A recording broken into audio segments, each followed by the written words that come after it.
Hi guys, so this is lesson 17.7. I just noticed that this is blurry in here. Write zeros in the dividend. So remember when we'd have improper fractions and we would divide to make mixed numbers, when we would get our remainder, we would use that and we'd make a fraction. Well, when we're dividing decimals, we are going to continue to add zeros after the decimal until we can get it to divide evenly. So that's the difference between when we divided improper fractions and made our remainder a fraction, the numerator, and our decimals, we just continue out until we can get it to divide evenly. Okay, so I hope that when you're doing this or when you're watching this or when you're doing your lesson on the computer, you are getting a blank sheet of paper and you're showing your work. You're doing your work, okay? All right, so we're going to start here. Maple has 4 identical loaves of bread that weigh a total of 6 6/10 pounds. How much does one loaf of bread weigh? Well, what we're going to do is we're going to take the 6.6 pounds and we're going to divide it by 4. Okay, so knock, knock, knock. Is Dad scared? No. 6 divided by 4 is 1. 1 times 4 is 4. So we subtract and we bring down the 6. Remember, when we're dividing by decimals, we ignore the decimals till the end, but because we are dividing by a whole, we don't have to move our decimal at the beginning, okay? So 26 divided by 4, or 4 times, what gives me a number close to 26? Well, I know that that is 4 times 6, and 6 times 4 is 24, so we subtract it. 6 minus 4 is 2. Now, when we were doing fractions, this is when this would become the 2 would be our numerator and our 4, but we're not. We have decimals. Now, since we already have a decimal there, we can just annex a 0 and bring it down. Okay, so 20 divided by 4 is 5. 5 times 4 is 20, and there we have a 0, so it's divided in equally. Okay, so now that we've already moved our decimal, where does it go? It goes straight up. So you need to be careful that you are placing your numbers over the correct place value. Okay, so how much does each bread weigh? It weighs 1 65/100 of a pound. Okay, pretty easy, right? We're just going to keep adding zeros until we can get it to equally be divided. Okay, Murph has a box where he keeps shells that he collects from the beach. When the box was empty, it weighed 43 ounces. Now that it is full of shells, it weighs 668 3/10 ounces. If Murph has 74 shells that are similar in weight, about how many ounces does each shell weigh? Write and solve an equation to model this situation. Okay, so what is it that they want us to find out? Okay, when the box, okay, they want us to find out how many ounces does each shell weigh. Now, there's a couple things in there that we have to be aware of, okay? When the box was empty, it still weighed 43 ounces.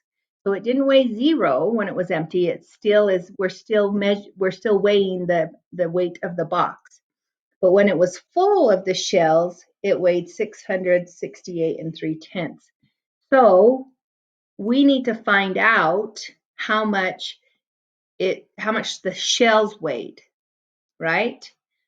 And so what are we going to do to find out how much the shell weighs? We don't want to know, we don't want the weight of the box in there. So how are we going to find that out? We're going to subtract. So when we subtract, what do? We line up the decimals. Okay, and I can put a 0 there. And I'm going to subtract that. So that's the first thing that we want in our equation, right? So how are we going to make sure that we do this first? Who remembers? Order of operations. How are we going to show that? We're going to put it in parentheses, right? So that is telling us this is how much it's going to weigh. Just the shells are going to weigh. So I'm going to subtract that. 3 minus 0 is 3. 8 minus 3 is 5. 6 minus 4 is 2. And 6 minus 0 is 6. Okay? And so then where does our decimal go in adding and subtracting? It goes straight down. So the shells weigh 625 and 3/10. Okay, we took off what the box weighs. Okay, now we know that there's 74 shells that weigh this much, and it wants us to know about how much does each shell weigh. So what are we going to do? We're going to divide. So 625 and 3/10 divided by 74. Okay, and that's going to give us how much the shell weighs. Okay, so knock, knock, knock. Is Dad scared? Yep, he is scared. He goes and gets Mom. Are they still scared? Boyfriend's 74 feet tall. They're 62 feet tall. Yep, they're going to go get girlfriend or daughter. Okay, so we're going to have a number in our ones place and our tenths place, at least that much. But our first number is going to go above the 5. Okay, I'm going to cover up those. So 62 divided by 7 is about how much? Well, 7 times 8 is 56, so let's do 74 times 8 and see what that gives us. So 8 times 4 is 32, carry the 3. 8 times 7 is 56, plus 3 is 59. And that sure does work. So we've got 592. So 5 minus 2 is 3. We can't take 9 from 2, so we need to regroup. 12 minus 9 is 3. Then what do? We bring down the 3, okay? So 33 divided by 7 is about, well, 7 times 5 is what? 7 times 5 is 35, so that's not going to work. Let's try 7 times 4. So 4 times 4 is 16, carry the 1, 28, 29. That works, okay?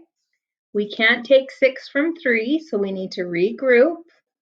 13 minus 6 is 7. We can't take 9 from 2, so we regroup. 12 minus 9 is 3. Okay, is there anything to bring down? Oh, we forgot to put our 4 there, right? Yep. Okay, there isn't, but we are adding zeros to our dividend, to what's being divided. We already have a decimal there, so we can just add, we could add as many zeros as we want, just keep going, going, going. So I'm going to add a 0 there and bring down that 0. So now I've got 370 divided by 74. Well, 37 divided by 7 is about 5. So I'm going to figure out 74 times 5. So 7 times 5 is 30. Oh, look at that. Equals 370. Okay. Oh, got to put my 5 above there. Okay, so we've got a 0 there, so we can stop. We don't have to keep adding any more zeros in our dividend. So where does our decimal go? It goes straight up. So how much does each shell weigh? Each shell weighs, oh, we got to finish our equation. So what did we do after this? We divided by 74, and it equals 8 45/100 of an ounce. Okay. All right, math on the spot. Amy has 3 pounds of raisins. She divides the raisins equally into 12 bags. How many pounds of raisins are in each bag? Tell how many zeros you had to write at the end of the dividend to solve. Okay, there's 2 parts to this question. First, they want us to know how many pounds of raisins are in each bag. There's the first part. There's a second part, tell how many zeros you had to write at the end of the dividend to solve. Okay, so what do we have? Is this 12 divided by 3? Or is it 3 divided by 12? Well, what do we have? We have 3 pounds of raisins that we're going to go and we're going to divide into 12 packages. So we have 3 pounds of raisins that we're going to divide into, we're going to put into 12. So 3 divided by 12. Well, can we do that? We cannot. At this point, we cannot. But what can we do? We can add a 0 to the dividend. So we're going to put a decimal there. If there isn't a decimal already, we're going to put a decimal and a 0. Now can we take 30 and divide it by 12? Yes, we can. And how many is that going to give us? Well, 12 times 3 is 36, so that's too big. So I'm going to put a 2 there. 12 times 2 is 24, so I'm going to subtract. So I cannot take 4 from 0, so I'm going to regroup. 10 minus 4 is 6. Okay, can we be done? No, because we don't have a 0 here. So I'm going to annex another 0. Okay, and I'm going to bring that down. Well, 60 divided by 12, or 12 times what gives me 60? And that's 5. So 5 times 12 is 60. Now am I done? Yes, I am, because there's a 0 in, and we've divided it equally. Now, where does my decimal go? My decimal goes straight up, okay? So let's answer the first question that says, how many pounds of raisins are in each bag? Well, how many pounds is there? There's 25 hundredths of a pound. But then it also asked, tell how many zeros you had to write at the end of the dividend to solve. Well, how many zeros did we have to end up writing? We had to end up writing 2 zeros. Okay, you get that? Okay, Hal was buying crafts for a school project. He bought a few fabric squares and spent $22.05. Write an equation to model the situation. How many fabric squares did Hal buy? Okay, so we need, this is a two-part question too. Write an equation to model the situation. Do we remember what the difference between an equation is and an expression? An equation has the equal sign in the answers, right? Okay, so Hal was buying crafts. He bought a few fabric squares and spent $22.05. Okay, so are we concerned about the ribbon or the glitter tubes or the glue sticks? We're not, right? We're just worried about the fabric squares. Okay, so then write an equation. So what are we trying to find? We're trying to find how many fabric squares did he buy that would do that. So what would be our equation? Well, we start with $22.05, and we're going to divide that by $2.45. Okay? So that's where we're going to write our equation, and when we put the answer there, then we've got our complete equation. Okay? So we're going to come over here, 2205 divided by 245. Now, we're dividing by a decimal, right? So what's the first thing we have to do? We have to move our decimal to get a whole number. And so when I move it 2 place values, what am I actually doing? I'm multiplying by 100. So if I move this 2 place values, I've got to move this one 2 place values. Okay? So here we go. Knock, knock, knock. Boyfriend is 245 feet tall. Dad is 2 feet tall. Is he scared? Yep, he goes and gets mom. They're 22 feet tall. Still looking up to the sky, right? They go get sister. Now they're 220 feet tall. Still looking up, so they go get brother. So where's my first number going to be in my quotient, my first digit? There at the end, okay? All right, and here's our number. How many 245s do you think you can take out of 2,205? Well, if I multiply that by 10, I know that's 2,450, right? That's pretty close, but it's still over. So I'm going to try 9. So 9 times 5 is 45. Carry the 4. 9 times 4 is 36. Plus 4 is 40. 9 times 2 is 18. Plus 4 is 22. Look at that, okay? So 2205, subtract, and we get 0. So do we need to put any zeros in our dividend? We don't. We got it right first off. So how many fabric squares did he buy? He bought 9 fabric squares, okay? So you might have to put 9 fabric squares. Okay. So hopefully by this, you're just knowing that you're going to keep adding zeros to the dividend until you get a 0 and you get no remainder, okay? So 5, 6, and 7, I want you to do it on your own and keep adding zeros to the dividend. Remember, you bring your decimal straight up once you're done, okay? Sherman has a rope that's 14 2/10 feet long. He cuts it into 4 equal pieces. Well, we know we're dividing, so divide it and keep adding zeros to the dividend. The area of a rectangular top is 23 8 square feet. The tabletop is 4 and 25 feet wide. How long is the tabletop?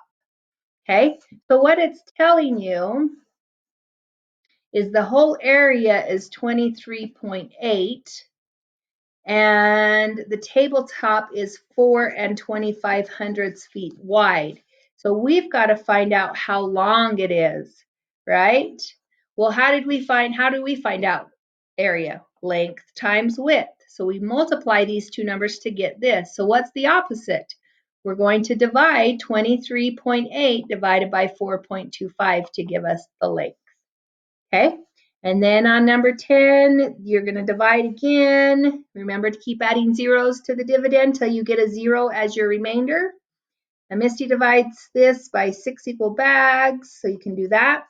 Okay, what is the product? What does it mean when it's a product? It's the answer to a multiplication question, right? And then Sheen's maple tree was 2 and 48 meters high when she planted it. After 1 year, the tree doubled in height. What does it mean to double? We're going to multiply by 2, right? After another year, the tree tripled its height from the previous year. So how tall was Shen's tree? Use a bar model to solve. Okay, if you know a different way to solve it than this using a bar model. So our first one time it's going to double. Then we're going to take the answer and then it's going to triple its height from the previous year. So what does it mean to triple? Multiply by 3. Okay. All right. Hopefully you're doing well on dividing decimals.